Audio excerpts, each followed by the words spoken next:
Hi, I'm QDot. Today I'm releasing a new project called QRTuber. See that QR code over in the corner?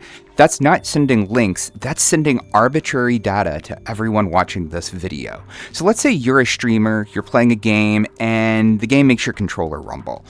QRTuber can take that rumble data, encode it in a QR code, and send it to all of your viewers so that their hardware can react.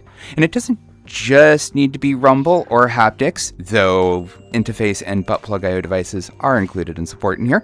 It could be lights, it could be anything you can think of. Let's say you're a horror gamer and you want your viewers' lights to flicker while you're playing, or you're a speed runner and you want to embed your gamepad state in a game so that your viewers can replay it through an emulator.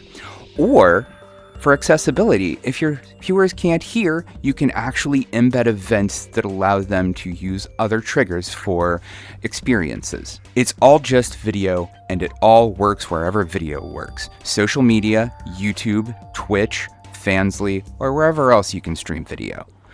And thanks to this being composited with your video, it works with VODs, so anyone that can't catch your live stream can see it in post. Now for the devs who are curious how they could use this. QRTuber uses a protocol called Qt1 that is just a tiny extensible text protocol with frame type extensibility.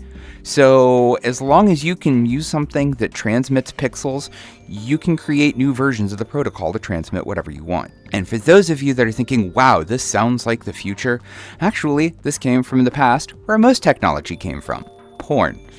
In 1998, Safe Sex Plus released the RoboSuck, one of the first computer-controlled sex toys ever created. It used a suction cup on your monitor to track a frame of light so that it could control the toy back in the days when we didn't have things like USB or Bluetooth. QRTuber is just this all over again, plus 25 years of advancements in web technology and computer vision.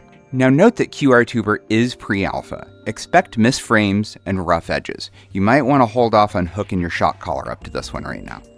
But if you want your viewers to feel what you're feeling while you're streaming, head over to QRTuber.com. There's demos, there's documentation, and there's software available. All of it's web-based, you don't need to download anything.